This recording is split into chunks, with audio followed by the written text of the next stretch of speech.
BJP ने जिन लोकसभा सीटों को बहुत क्लोज मार्जिन से जीतने का काम किया, वहां पर कितने बड़े स्तर पर, कितने बड़े पैमाने पर वोट काटे गए, इस बात को लेकर के एक पुख्ता रिपोर्ट आई है।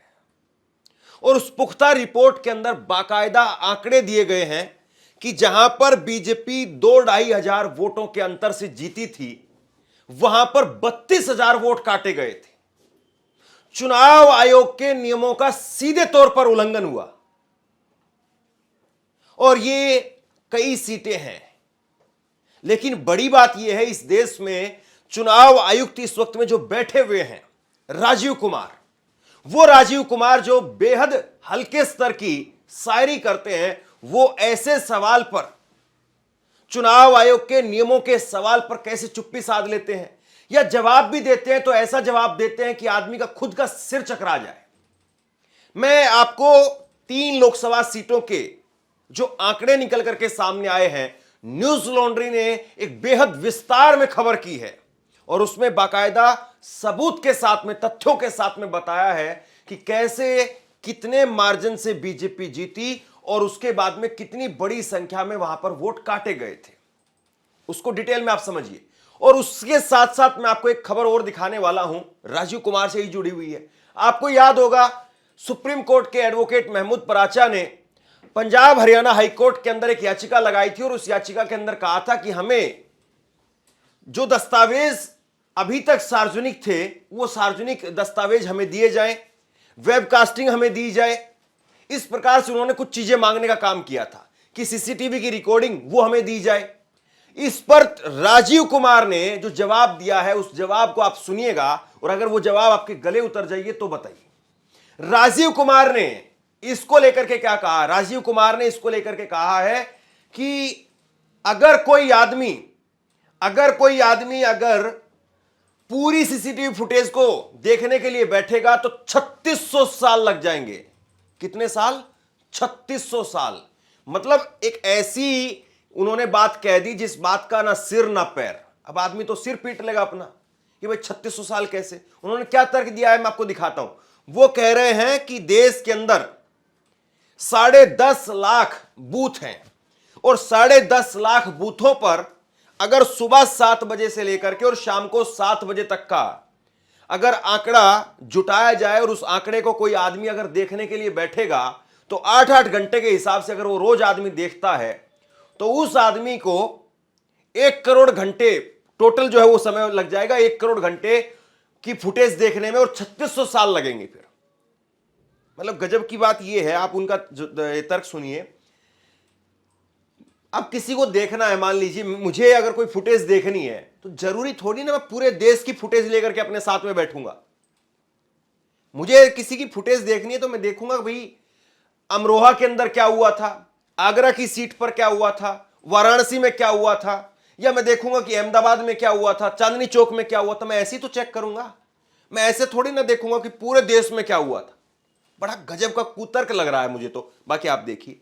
अगर 10.5 lakh booth, please note this, मैं पूरे देश को बता रहा हूं, 10.5 लाख बूथ, 10.5 लाख बूथ पे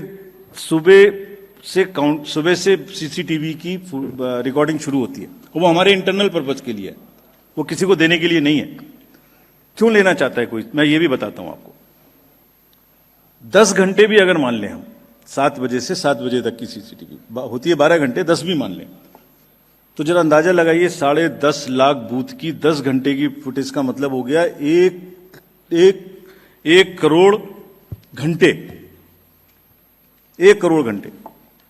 और अगर 1 करोड़ घंटे का एक आदमी देखने बैठेगा तो अंदाजा लगा सकते हैं कितना समय लगेगा। अगर 8 घंटे भी रोज देखेगा तो 3600 साल लगेंगे उसको देखने में। 3600 years he will take to see. Why does he want it? अब बताइए, ये आपके समझ में आए कि यह बात मेरे तो समझ से परे है कि आखिरकार एक इतना पढ़ा लिखा व्यक्ति इतनी बड़ी पोजीशन पर बैठ करके ऐसी बात कैसे कर सकता है। इनके हिसाब से तो, राजीव कुमार के हिसाब से तो इसका मतलब यह है कि कोई इन्वेस्टिगेशन हो ही नहीं सकती है। क्योंकि कोई भी आदमी अगर कोई इन्वेस्टिगेशन करने के लिए जाएगा तो वो कहेगा भाई इतना रिकॉर्ड है, इतनी सारी किताबें लिखी हैं। किसी के घर में अगर कोई सीए के घर में चला जाए और सीए के घर में तो इतने सारे कागज, इतनी सारी प्रोफाइल, इतनी सारी चीजें होती हैं, तो कैसे निकालेगा? वो तो कह देगा भाई मेरे को तो इन्वेस्टिगेशन करने में 50 साल लगेंगे। और इसके बाद में जब उनसे पूछा गया कि भाई अगर एक विधानसभा, एक कॉन्स्टिट्यूंसी की अगर आप बात करें तो एक कॉन्स्टिट्यूंसी में कितना लगेगा? इसमें एक कॉन्स्टिट्यूंसी के अंदर भी पता क्या कह रहे हैं, एक कॉन्स्टिट्यूंसी के अंदर भी अगर चेक करना होगा तो उसमें भी एक आदमी को चेक करने में 6.5 साल लग जाएंगे। मतलब अगर आज कोई धांधली हुई है उसको आप पकड़ने का काम करेंगे। एक कॉन्स्टिट्यूंसी के अंदर ये कह रहे हैं कि करीब करीब 1800-1900 बूथ होते हैं और 1800-1900 बूथ पर सुबह 7 बजे से लेकर के शाम को 7 बजे तक की सीसीटीवी फुटेज चेक करनी है। 1800-1900 बूथ के हिसाब से उसको चेक करने में भी 6.5 साल लग जाएंगे। अब कौन बताए इनको? इतनी सी बात है कि अगर आपका काम यह है कि आपको फुटेज देनी है, आपका काम यह नहीं है कि मैं कैसे चेक करूंगा। आपको रोटी देनी है, रोटी मैं खाऊंगा, वो कैसे खाऊंगा, कितनी खाऊंगा, कितनी छोड़ूंगा, मैं पैसे दे रहा हूं या मैं बाकायदा जो है वो आपसे प्रोसीजर के थ्रू मांग रहा हूं। आपको फुटेज देनी है, आप फुटेज दीजिए ना। फालतू की बकवास क्यों, फालतू की बात क्यों? आप फुटेज दीजिए, मैं खुद चेक कर लूंगा कि मेरे को डाउट हो रहा है कि मुझे फला बूथ की देखनी है, फटाक से उसको आगे करेंगे, फटाक से उसको। आजकल तो बहुत ज्यादा सॉफ्टवेयर मार्केट के अंदर उपलब्ध है, आप उसमें कुछ भी ऐसा सॉफ्टवेयर डाल दिए वो फास्ट फॉरवर्ड कर देगा उसको। 2x की स्पीड पर हम उसको लेकर के जाएंगे और 2x की स्पीड पर ले जाकर के फटाक से देखेंगे। अभी 15 मिनट की वीडियो है हमारी, मान लीजिए आप सॉफ्टवेयर लगाइए या 2x की स्पीड करिए, 5 मिनट में खत्म हो जाएगी। तो ये राजीव कुमार ने पता नहीं किस तरीके के तर्क दिए हैं। अब किसी को भी चेक करना होगा तो चेक करने वाले की सिरदर्दी है, डाटा देने वाले की सिरदर्दी नहीं है कि कितने साल लगेंगे। लेकिन वहां पर जितने लोग बैठे थे उन्होंने कह दिया, उन्होंने शेर व शायरी कही, ताली बजी, बात खत्म हो गई। चलिए एक कॉन्स्टिट्यूएंसी की बात करते हैं। एक कॉन्स्टिट्यूएंसी की फुटेज भी अगर दे दें कैंडिडेट के लिए, वो भी देखिए। वहां पर एक कॉन्स्टिट्यूएंसी में करीब करीब 1800-1900 बूथ होते हैं, एक पार्लियामेंट्री कॉन्स्टिट्यूएंसी में। उसको भी अगर 10 घंटे देखना पड़ेगा तो 6.5 साल लगेंगे। तब तक ईपी का भी टाइम निकल जाएगा, टेन्योर भी खत्म हो जाएगा। क्यों लेना चाहता है कोई? और लेके मिसयूज करते हैं लोग। We have examples. Again commission बहुत डेलिब्रेट डिसीजन लेके,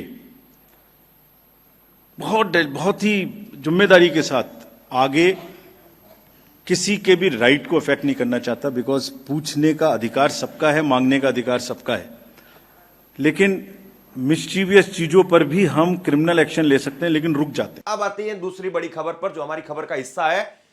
3 लोकसभा की सीटें, न्यूज लॉन्ड्री ने खबर की है, भाजपा द्वारा जीती गई 3 लोकसभा सीटों पर चुनाव आयोग के नियमों का उल्लंघन हुआ है। बड़ी विस्तार से इन्होंने रिपोर्ट की, कई पन्नों की रिपोर्ट है। चुनिंदा कुछ अंश जो है मैं आपको दिखा रहा हूं। सुमेधा मित्तल की रिपोर्ट है। इसमें क्या कह रहे हैं कि फर्रुखाबाद, मेरठ और चांदनी चौक के सर्वेक्षण के बाद में हमने जो पाया उसके कुछ अंश इस प्रकार हैं। उत्तर प्रदेश के फर्रुखाबाद में 32,000 से ज्यादा मतदाताओं के नाम सूची से हटाए गए। गौर से सुनिए, 32,000 मतदाताओं के नाम फर्रुखाबाद के अंदर लिस्ट से हटा दिए गए। 32,000 पता है आपको कितना बड़ा आंकड़ा होता है? बहुत बड़ा आंकड़ा होता है 32,000। यहां पर जीत का अंतर मात्र 2678 था। जीत का अंतर था 2678 और वोट हटा दिए गए 32,000। उसके बाद में आगे इस रिपोर्ट में लिखा है कि हमारे छोटे से सर्वे सैंपल में सामने आया है कि उच्च जाति के लोगों की बहुलता वाले इलाके के मुकाबले मुस्लिम, यादव, साक्य और दलित मतदाता क्षेत्रों में ज्यादा नाम हटाए गए हैं। मेरठ में बड़ी संख्या में फर्जी मतदाता मिले। यहां 2 बूथों के सर्वे सामने आए हैं जिसमें मौजूदा सूची में 27% मतदाता फर्जी हैं। यहां चुनाव से पहले मतदाता सूची में करीब 1 लाख मतदाताओं को जोड़ा गया। बड़ी बात यह रिपोर्ट कहती है कि जो 32,000 वोट हटाए गए हैं उसमें ज्यादातर जो वोट हटाए गए हैं वो मुस्लिमों के इलाके से हटाए गए, यादवों के इलाकों से हटाए गए, दलितों के इलाकों से हटाए गए। और जो उच्च जाति के लोग हैं वहां पर कम वोट हटाए गए हैं। और मुस्लिम जाति के इलाकों के अंदर 1 लाख वोट जोड़ भी दिए गए। अब वो जोड़े गए वोट किसके लिए वो लोग वोट करेंगे? मेरठ में बड़ी संख्या में फर्जी मतदाता मिले। यहां पर 2 बूथों के सर्वे में सामने आया कि मतदाता सूची में 27% मतदाता फर्जी है। यहां चुनाव से पहले मतदाता सूची में करीब 1 लाख मतदाताओं को जोड़ा गया। गौरतलब है कि यह वही लोकसभा सीट है जहां पर भाजपा के विधायक को मात्र 10,000 वोटों से जीत मिली थी। बताइए आप क्या कहेंगे? 1 लाख यहां पर मतदाताओं को जोड़ा गया और सिर्फ 10,000 से भाजपा के उम्मीदवार की यहां पर जीत हुई। सर्वे के दौरान मतदाता सूची में नाम जोड़े जाने और हटाए जाने को लेकर के और भी कई बातें सामने आई हैं। मतदाता सूची में किए गए संशोधन चुनाव आयोग के मैनुअल का उल्लंघन करते हैं। अब नियम क्या कहता है, कायदे क्या कहते हैं, इस बात को जरा देखिए। जिसके अनुसार मतदाता सूची में 2% से अधिक नाम हटाए जाने की स्थिति में निर्वाचन पंजीकरण अधिकारी द्वारा व्यक्तिगत सत्यापन अनिवार्य है। तब भी जब मतदाता पंजीकरण नियम 1960 के नियम 21A के तहत निर्वाचन पंजीकरण अधिकारी को मृत व्यक्तियों या स्व प्रेरणा से अपना निवास स्थान बदलने वाले लोगों को नाम हटाने का अधिकार है। अब जरा आसान भाषा में समझिए क्या कहना चाह रहे हैं। ये कह रहे हैं कि अगर किसी भी इलाके के अंदर 2% से अधिक लोगों के वोट हटाए जाते हैं तो वहां पर पता है क्या होता है? वहां पर यह होता है कि चुनाव आयोग के जो बड़े अधिकारी हैं वो बाकायदा जमीन पर जाकर के एक एक वोट की पड़ताल करते हैं। मतलब कि अगर कहीं ऐसा होता है कि थोड़े बहुत वोट कहीं पर कट रहे हैं या थोड़े बहुत वोट कहीं पर जुड़ रहे हैं तो उसको ज्यादा सीरियसली नहीं लिया जाता है। मान लिया जाता है कि हां स्वाभाविक सी बात है, इतना हुआ होगा। लेकिन अगर कहीं पर मान लीजिए कि अगर कहीं पर जो है वो 1000 लोगों की बस्ती है और 1000 लोगों की बस्ती में अगर 200 लोगों के वोट काट दिए गए हैं तो फिर चुनाव आयोग के अधिकारियों का काम है कि वो उस बस्ती में जाकर के सारे 1000 लोगों के सर्वे वन बाई वन करेगा कि यहां पर कोई गड़बड़ी हुई है या धांधली हुई है। अगर 2% से ऊपर चला जाता है मामला तब। लेकिन यहां पर ऐसा कुछ नहीं हुआ, 32,000 लोगों के वोट कट गए। दिल्ली के चांदनी चौक में सूची से हटाए गए मतदाताओं के एक बड़े हिस्से ने दावा किया है कि उनके नाम हटाए जाने के बारे में उन्हें कोई नोटिस नहीं भेजा गया। फर्रुखाबाद में भी सूची से हटाए गए लोगों में से करीब 15% से ज्यादा ने यही आरोप लगाया है।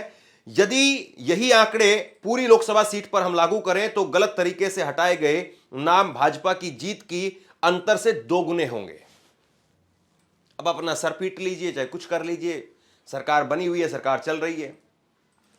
मेरठ में हमें मतदाता सूची को लेकर के अजीब रुझान देखने को मिले, जैसे कि यहां पर एक बूथ में साल 2017 में मात्र 1.6% मतदान हुआ। बड़ा शॉकिंग है, बड़ा हैरान करने वाला। इसीलिए मैंने कहा था रिपोर्ट बहुत बड़ी रिपोर्ट है। दोबारा सुनिए, साल 2017 के अंदर एक बूथ पर मात्र 1.6% मतदान हुआ। कैसे संभव है? ये मेरठ का इलाका है, मेरठ में तो मतलब लाइनें लगती है ना। वो कहां गए वोट, या वोट ही नहीं देने दिया गया लोगों को। मतलब कि जहां पर 100 आदमी रहते हैं तो सिर्फ एक आदमी वोट डालने के लिए आया। क्या ये बात आपके गले उतरती है? लेकिन ये आंकड़े हैं साहब। लेकिन अगली बार 2022 में चुनाव के दौरान मतदान प्रतिशत यहां पर बढ़कर के 43% हो गया। गौरतलब है कि यह उन बूथों में शामिल है जहां काफी संख्या में फर्जी मतदाता मिले। जब न्यूज लॉन्ड्री ने चुनाव आयोग के असंगत रूप से हटाए गए नामों का डाटा साझा किया तो चुनाव आयोग के एक अधिकारी ने हमें बताया कि हम मतदाता सूची में जाति धर्म के संबंध में कोई डाटा नहीं रखते हैं। हमारे द्वारा किसी भी निर्वाचन क्षेत्र में किसी धर्म या जाति के लोग अधिक हैं, इस आधार पर कोई डाटा नहीं रखा जाता है। हम केवल अनुसूचित जाति जनजाति के निर्वाचन क्षेत्रों को नामित करते हैं। देखिए ये चीजें, ये बातें, ये सुनने में थोड़ा सा अटपटी लगती हैं, टेक्निकल चीजें हैं, डाटा है, लेकिन अगर आप इसको समझें तो आपको समझ में आएगा कि कैसे एक बार सिर्फ 1% मतदान होता है और फिर उसके बाद में 43% मतदान हो जाता है। 2000 सीटों से बीजेपी जीतती है, 32,000 लोगों का वोट जो है काट दिया जाता है। 10,000 सीटों से बीजेपी 10,000 वोटों से बीजेपी जो है उस सीट को जीतने का काम करती है। वहां पर 1 लाख वोट जोड़ दिए जाते हैं। कुछ तो है ना जिसकी पर्देदारी है। बताइए आप, इतनी सारी चीजें हो रही हैं, क्या कुछ तो है कि नहीं है? लेकिन हो रहा है तो वे सब क्या कर सकते हैं। और राजीव कुमार साहब शेर व शायरी, ये वो फलां फलां फलां फलां फलां, बहरहाल शेयर कीजिए, आप लोगों तक पहुंचाइए ताकि लोगों को कुछ समझ में आए कि किस तरीके से क्या चीजें हो रही हैं। और कभी तो राजीव कुमार जाएंगे, कभी क्या, अभी 18 फरवरी को जा रहे हैं, या कभी तो ऐसा होगा कि कोई वहां पर आएगा। और आंकड़े ये किताबों से मिटाए नहीं जा सकते। 10 साल के बाद में भी कोई निकाल करके देखेगा तो 10 साल के बाद में भी चीजें दिखेंगी कि धर्मेंद्र ने फला दिन उस दिन 5 वीडियो बोली थी, या 2 वीडियो बोली थी, या नहीं बोली थी, या 5 दिन तक एक भी नहीं बोली थी। हर चीज आजकल कागजों में दर्ज रहती है। आप कहां से किस चीज को मिटाएंगे? तो वो दिन कब आएगा और चीजें कब निकल करके सामने आएंगी और क्या होगा क्या नहीं होगा, ये तो वक्त बताएगा। बहरहाल अभी आप इस खबर को लेकर के क्या सोचते हैं, नीचे कमेंट बॉक्स में लिख करके जरूर बताइए। इस वीडियो को शेयर कीजिए और इसी तरह की तमाम खबरों के लिए ऑनलाइन न्यूज इंडिया को सब्सक्राइब कीजिए। आपका बहुत बहुत धन्यवाद।